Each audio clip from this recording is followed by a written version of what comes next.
Shall we begin? Okay. So, how is Gen AI impacting your world? Technology adoption has been really slow within healthcare, and it's picking up now, especially with cloud and Gen AI. The technology adoption skyrocketed. We are using this technology to solve problems around cost reduction, member satisfaction, patient burnout. You look at any business process, Gen AI is being injected in some fashion or the other to solve the problems. Can you share a success story or a use case?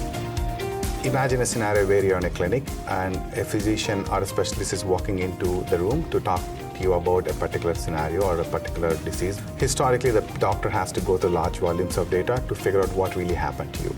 With power of Gen AI, they can now see the summarization of everything that happened over a period of time.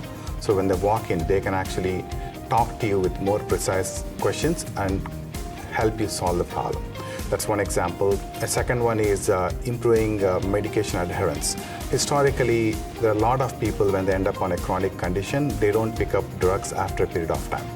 With Gen AI, we can figure out why they are not picking up drugs and then kind of nudge them to pick up the drugs at the right time. Another one is basically answering the right questions about benefits. Everyone who went through a healthcare ecosystem understands the pain of figuring out what benefits they have today. Imagine a scenario where you pick up a phone, talk to an agent, and the agent can precisely tell you what really is your benefit.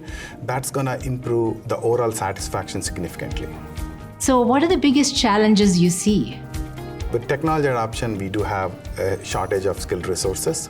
That would be a problem one. And the other problem is, how do you leverage the power of data to come up with the right insights? And data quality is the biggest problem because historically there are so many systems and the healthcare ecosystem is completely fragmented. So the data is in multiple places in silos.